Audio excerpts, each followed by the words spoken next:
Let me try for a third. It'll probably be a different question this time. Oh, excuse me, I need to change.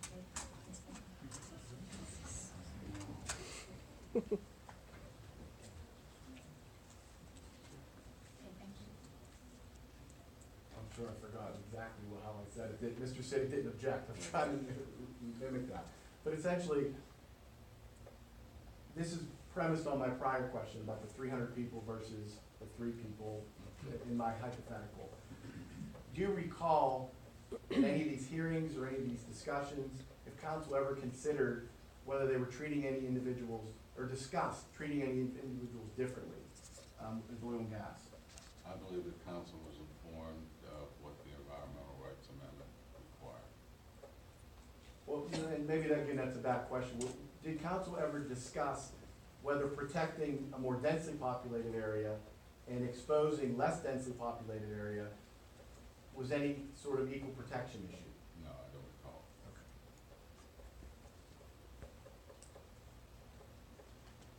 Now, one of the other things the task force considered was identify and create areas within a municipality compatible for oil and gas drilling and rezone these areas resource recovery districts. You recall that as one of the options? That was one of the options presented, yes. And one of the advantages was, with a Supreme Court decision, it is more justifiable to reduce total land area exposed to oil and gas drilling, thus reducing conflicts with compatible and sensitive land uses, if you did it that way. Yes.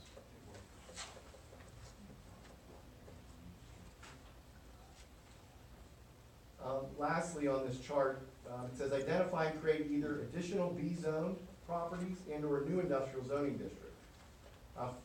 That was in place from a compatibility standard, to create a district that these industrial uses of unconventional drilling would be compatible in that particular district, correct? Yes. And one of the disadvantages found was the draft comprehensive plan does not recommend additional business district locations or the creation of industrial zone, and no appropriate areas have been identified, correct? Yes. Well, when the task force found a disadvantage at the comprehensive plan, which we haven't talked about, but you're involved with the comprehensive plan? Yes. What is your role My role, with the comprehensive plan? I was staffed to a committee, a citizens committee. Okay, so every 10 years, I guess you were, what, 2015 is the last time Murrysville did this? And look, this task force report must have happened, was it happened after? I believe the process was going on at the same time. Okay. But at least looking at, it says the draft comprehensive plan, does not recommend additional business district locations or creation of industrial zones. But doesn't your overlay do just that? It creates an industrial zone for just drilling? No, I don't believe that. You testified earlier on cross here, sir, that unconventional drilling is an industrial use. That's correct. And there's no limitations other than space itself in that overlay district for how many industrial sites can be placed there, correct? No different than mineral extraction, which is conditional use in that district also. Okay, it's no different? Same regulations? It's industrial use. Is it same regulations? No, I don't believe it's the same regulations, but the same impacts are there. What kind of impacts with chlorine? Air, water, transportation, same impacts. What kind? What kind of what? Well, you're saying air. What kind of air issues are you aware of with I'm sure chlorine? there's quite a bit of dust created. I'm sure that there's quite a deal of emissions created. Are you saying you're sure? Are you speculating, or do you know? I've not personally witnessed an excavation, if that's what you're asking me. Have you seen any studies On mineral extraction? on emission sources and No, dust? I have not. Okay. By contrast, you did receive studies for the oil and gas as part of the process. They were reviewed, yes. Now, if you look at it, I think you flipped through these maps on direct, am I correct? Some of them. Would you agree with me that you said you weren't asked a question? Was the public health, safety, and welfare, to the best of your knowledge, contemplated with these setbacks? Yes. Okay. In what regard? And that was one of the balancing acts that had to be worked through in developing the ordinance. These particular maps, Mr. Morrison, did they depict more of a feasibility in terms of how much land would be available based on certain setbacks? Yes. So if a 1,000-foot setback was in place, there'd be less land available. That's correct. Do you know whether or not, from a public health standpoint, did council ever receive evidence that a 1,000-foot setback was warranted to protect people from emissions? I believe that there was, as part of one of the educational sessions, we had a professor from the University of Pittsburgh and West Virginia University who had authored a study on evaluating setbacks as they related to those standards. And I believe that they had said at that hearing that there was no studies that you could tie to what an appropriate setback should be from a well. I think I have this in here somewhere. It was part of education sessions that the municipality had sponsored after the public hearing, or no, I'm not sure, that it was in between February and April of 2016. Dr. Michael McCauley, who was the chair of occupational environmental health, and Dr. Marcia Haley. Apparently they authored a book called The Report, The Adequacy of Current State Setbacks for Directional High Volume Hydraulic Fracking. This the report you're talking about? I don't know.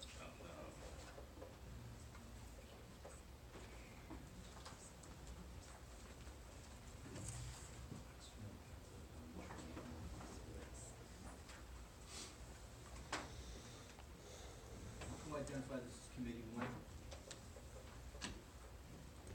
This is I think my second exhibit. This your second? I think we did, based on. You did, I'm sorry, you did appellants, I'm sorry. This is appellants too. You're correct. So you started to talk about things you looked at, or the council looked at, and this was one of those. Reports and the actual individual showed up, at least at one of the fact-finding sessions, correct? Yes.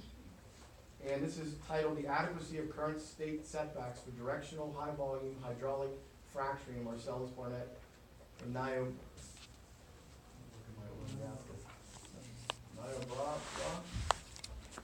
N-I-O-B-R-A-R-A shale plays. Okay.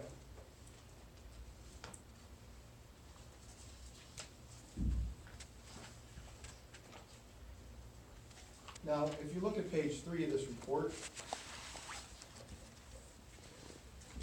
it says there's a background section. It says there's an increasing awareness of multiple potential pathways leading to human health risk from hydraulic fracturing. Setback distances are legislative method to mitigate potential risk. Did I read that correctly? Yes. Under the discussion section, it says the evidence suggests that presently utilized setbacks may leave the public vulnerable to explosions, radiant heat, toxic gas clouds, air pollution from hydraulic fracturing activities. You see that? Yes. And then their conclusion was our results suggest that the setbacks may not be sufficient to reduce potential threats to human health in areas where hydraulic fracturing occurs. It is more likely that a combination of reasonable setbacks with controls for other sources of pollution associated with this process will be required.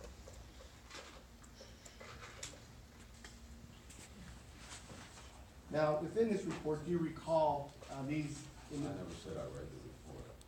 When they, were you there when they testified? It wasn't a testimony, it was just an open educational session that the public was invited to. Were you there when they spoke? Yes. Okay. So when you were there when they spoke, did they explain the various pathways of potential harm from hydraulic fracture? What I remember particularly from that most was the idling of trucks and the small particulates generated as a result of that idling. That was my takeaway from that. Okay. And do you recall whether council ever discussed what an appropriate setback would be to eliminate any risk associated with that? No, I don't, but I believe that there, as part of the amendment to the subdivision and land development ordinance, they addressed idling of vehicles at the sites. You look at page 21 of this report. In the middle, it says, in the geographic areas we studied, the most common setback distances from buildings were 300 and 500 feet, with a range of 150 to 1,500 feet. Based on historical catastrophic events, thermal modeling, vapor cloud modeling, and air pollution data, these distances do not appear sufficient to protect the public health, safety, and welfare. You see that? Yes. Now, going back to the prior exhibit, the maps, the 1,000-foot setback was rejected, not because it was protective of public health, but because it didn't allow enough land. That was your testimony, correct? Those maps were created before he was invited. Okay, was the ordinance adopted after they were invited? Yes. And they utilized these maps? This map was part of the task force report presented to them. And ultimately, did one of these maps become the setback map? As the ordinance contemplates? Yes. No. And that's because you testified on direct that there were several hearings about the setbacks. That's correct. And there were several hearings because council disagreed with what was an appropriate setback. I don't know that they disagreed. They debated on what an appropriate setback would be. And I believe you submitted a timeline that showed that at least at one point, some of council made a motion to reduce the setback to 650 feet. Yes. Okay, and that failed. Yes. Do you recall there were council members that wanted the setback to 1,200 feet? No. Do you recall any greater setback than this requested other than the 750 feet that's left? Yes. What was that?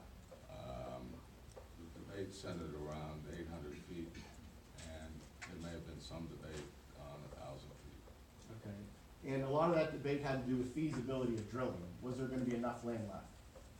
I can't speak to what they were thinking about. Not what they're thinking, what you heard. No, I believe that they took everything involved in the siting of these wells when they were considering that. Do you recall any air modeling that was submitted or looked at by council? No. Did you ever advise council of how far certain emissions from these sites could travel into affected areas before they set their setback in place? I don't have the ability to comment on that. Do you recall anybody doing that for council? I believe that there were reports available for them to view and to review. Other than the report I just read? Other than this, No, the report exhibit 2, the environmental health perspectives. I think you have to understand that council was very diligent on this process. They did a lot of research on this on their own. I can't speak to what they may or may not have researched on their own. Well, and I don't want you to speculate, I just want you to tell me what you know. These are the only 2 health professionals you're aware of that made a presentation to council? I can't say that. I'm not sure at this point. If I could, I'd like to note a limited, if I could, this is Wayne Lucas on behalf of Huntley Energy Exploration. I'd like to note a limited objection to this document and line of inquiry. To the extent, this is just a question about what the council reviewed, what process they went through, fine, but we would object, we won't find out about this until probably proposed findings and conclusions, to any substance in this. The substance of this is hearsay.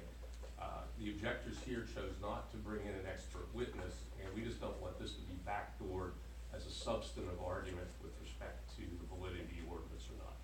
To the extent it's just a question about what they reviewed, that seems to be an appropriate line of inquiry, but we just want to note our objection to any reference to the substantive content of this as evidence as to the validity of the ordinance or not. I think it's fair. First of all, Mr. Morrison started to testify before I even asked him about that document, about who came, what they did, and what they testified about. I actually have the written document that was submitted to council through, I believe it says an informal or some sort of process where they came before council. In this exhibit, which I apologize, I don't have the I number on. never said that this was submitted to council. Okay, that the individuals came and testified. That's correct, the individuals were here. And here,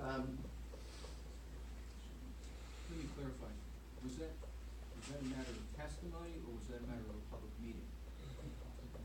It was an open meeting. It was just an open meeting of an educational session of 1 of 3 that were held for information to be asked by the public and for council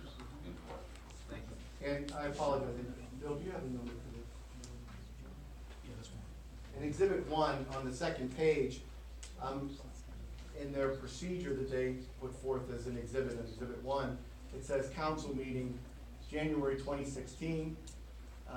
Speakers, Dr. Marcia Haley, oncologist, UPMC, Dr. Michael McCauley, chair. I'm sorry, I understand. Chair, Occupational Environmental Health, West Virginia, authors of adequacy of current state setbacks for directional high volume hydraulic fracturing at a council meeting. Would you please slow down? I believe the court reporter had great difficulty trying to. You want me to read that again? Yes, please. A January 2016 council meeting per Exhibit 1. This, I think, was created, I think, Mr. Morrison, you testified, you created this document. That's correct. And it says that there were speakers, including Dr. Marcia Haley, oncologist, UPMC, Dr. Michael McCauley, chair, Occupational Environmental Health, WVU, authors of adequacy of current state setbacks for directional high volume hydraulic fracturing. Okay? A lot of big words too, sorry. In any event, that came up at a council meeting, that was considered, that is in documentation that they submitted. I think it's fair that I asked about it and he testified about it. And again, my objection only is that this is hearsay to the extent it's gonna be relied upon as part of these proceedings for the substantive content of it. We don't object to the line in question, the fact that these studies, that these individuals spoke. I just wanna make sure we're clear on the record that we would object to any attempt to use any substance of this to challenge the validity of the ordinance. We understand that it hasn't been offered yet, and if that is offered in that manner, then we'll hear your objection at that time. You may also be heard on this, Bernie Matthews. I was hoping Mr. Smith was going to at some point lay a foundation that this document was presented to council. I still haven't heard that yet. So to the extent he's not going to do that, then I would object to what has occurred so far, which is he's cherry-picked conclusions on page 3. And if those conclusions are meaningful to this proceeding, as a second removed hearsay conclusion from an expert witness who isn't here to be cross-examined and who he's conceded he's not going to call. So to the extent that this document is offered for those purposes, I also agree. And, this is a zoning hearing, so leeway is given for foundation. And at some point, I presume Mr. Smith is going to demonstrate how this witness would have some foundation for this document. And Mr. Matthews, I read it to the record twice, once because the court reporter stopped me because I went too fast. Exhibit 1, there was from a council meeting. No, you didn't. This document is not referenced in that document. It says that those witnesses, one of whom is an author of this document among several authors, appeared in an educational session. It doesn't say this document was presented. Oh, that's your objection? Yeah. Okay.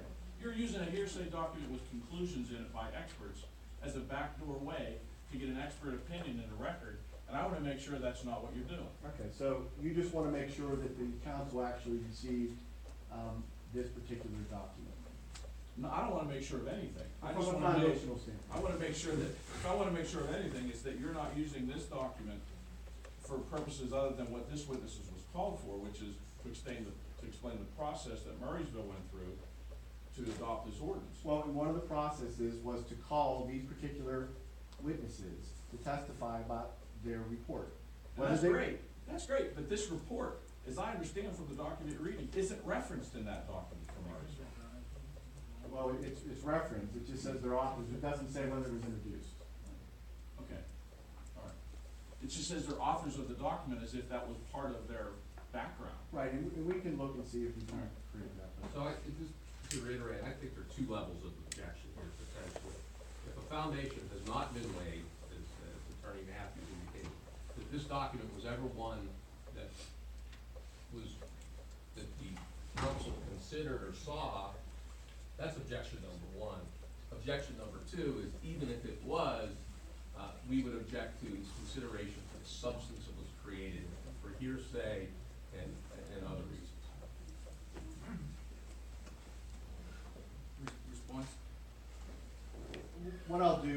understand the objection, and I think this witness testified, he wasn't sure if a report was ever given to the board. So I'll have to look into that and see. We did a right to know request for all information the council received. I understand that these individuals did come, they presented a PowerPoint presentation, to council.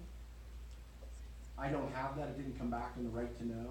So we'll further look at those documents, maybe with Mr. Morrison as right to know officer after this hearing, to see if there's additional information. As to the line of questioning itself, the last question I asked Mr. Morrison, was there any other health professionals that gave any information, testimony or otherwise, to council prior to council adopting this ordinance? I think I answered. And you weren't Okay, sure? well, hang on, we still have to address these two objections that are on the record. So, what I'm hearing from you is that this is something that you're gonna look into further before you go any further with that, with the testimony, is that what I'm hearing? With this particular document, what I will do, and the only way I can authenticate as to whether council had it, is number one, I'm not allowed to ask council because you ruled on that. I did a right to know. Mr. Morrison testified earlier, he gave us some documents, he wasn't sure what was responsive, and quite honestly, he wasn't sure what council ultimately received. But I know, and my clients can testify about, they were here for the PowerPoint presentation of these individual medical professionals. So as to this particular exact document, did it leave with council? I can't, in fairness to the board, say that that happened or not. But what I will offer for this purpose, and I've yet to offer this particular document, but that these individuals actually came, that they spoke and did a presentation to council about setbacks as set forth in Mr. Morrison's timeline. And that's kind of where I am now in terms of, from a foundational standpoint. Give us a moment, please. I think Can you hold that somebody for a indicated minute? that they were Can looking, you they didn't just have it on record? YouTube, Just hold the it on presentation. him. I don't have it here for right this second for you, but that is something perhaps might answer the ultimate question. I understand an offer tonight, and you may object to this coming later this time, and I can re-offer it if I can lay a foundation later. Okay, so the way the board is looking at this right now is that we understand the objections, we understand what you're presenting. We don't believe that the objections are ripe yet because you haven't offered this into evidence. So, we'll reserve judgment on that and we'll allow you to bring those objections back up at the appropriate time. It's understood, this, but one side caveat to that is that he's reading from this document into the record. And so we would ask that, though, subject to your ultimate ruling on this issue, that that if it's concluded that this document was not admissible, that any reading of those portions of that document, in response to that also be stricken from the record or not considered by it. Okay, again, we will hear that objection at the time when it is ripe, and in the meantime, the board would like to just proceed with the testimony, and then as questions arise, if there are issues associated with this, we'll hear your objections on those. That's fine, maybe just to clean up, going back to Exhibit 1, Mr. Morrison, when did you create this document? As part of the right to know request. So you created in response to Mr. Skier's request? Okay. And so, how did you get the information to include from the October 25th, I'm sorry, wrong page. It was the January 16th? Yeah.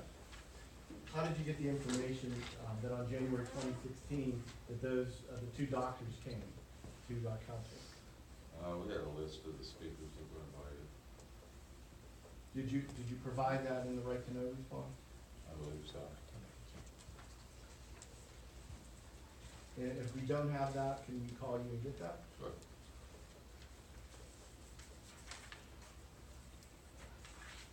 Let's take a look at.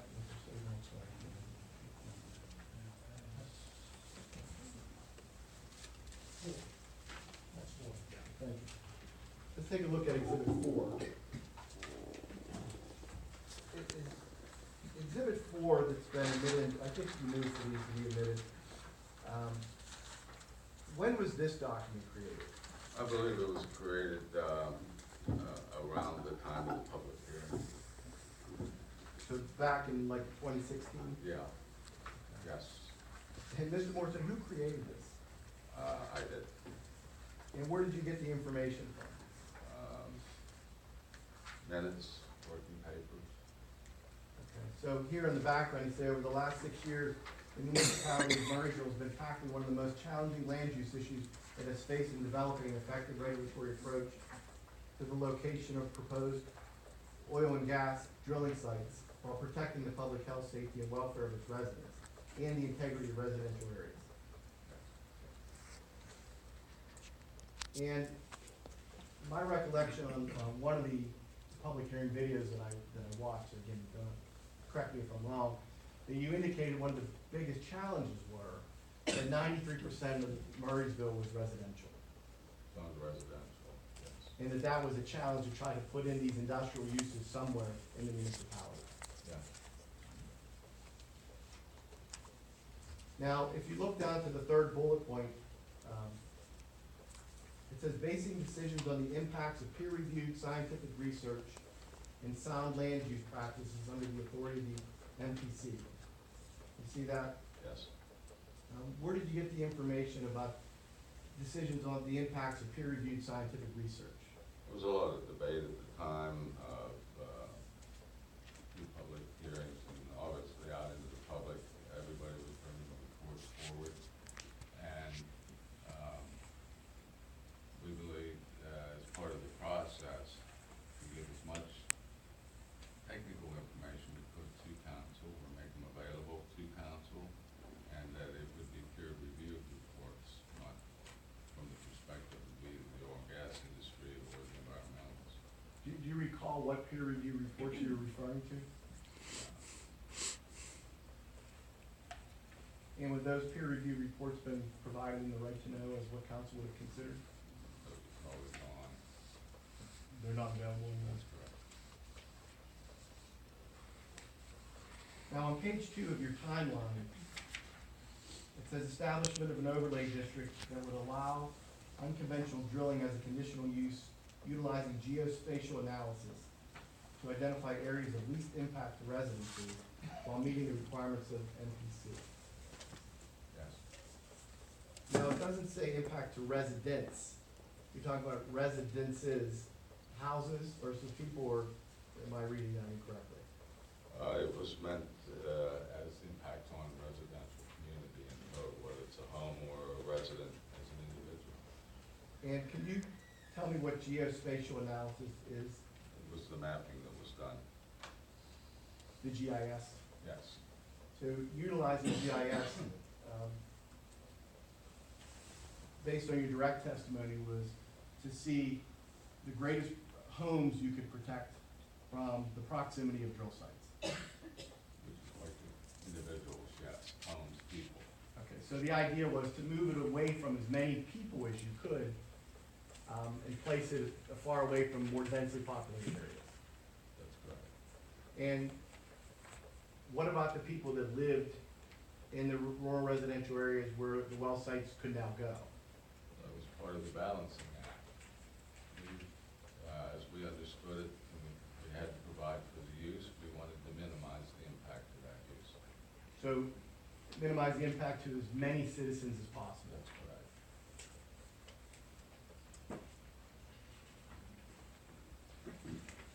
Now, this is talking about the initial ordinance, correct, in that timeline? Yes.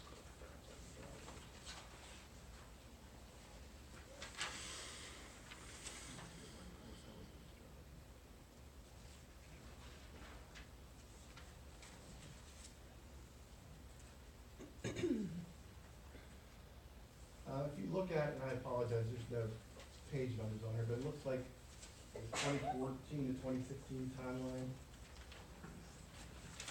If there's any other way, do you see that? Mhm. Yes. And this talks about what we've already gone over in part, about the task force, correct? Yes. And did council utilize the task force? Is that what you were saying here, with the task force findings? Objection. If you know.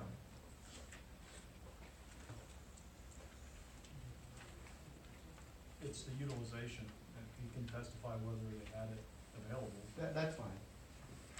The task force was presented to council, the report. I think he's already testified. Yeah, I believe that.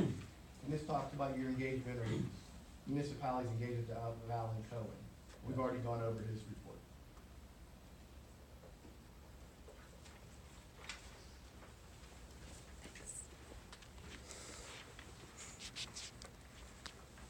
Now, again, I apologize, I should have gone back.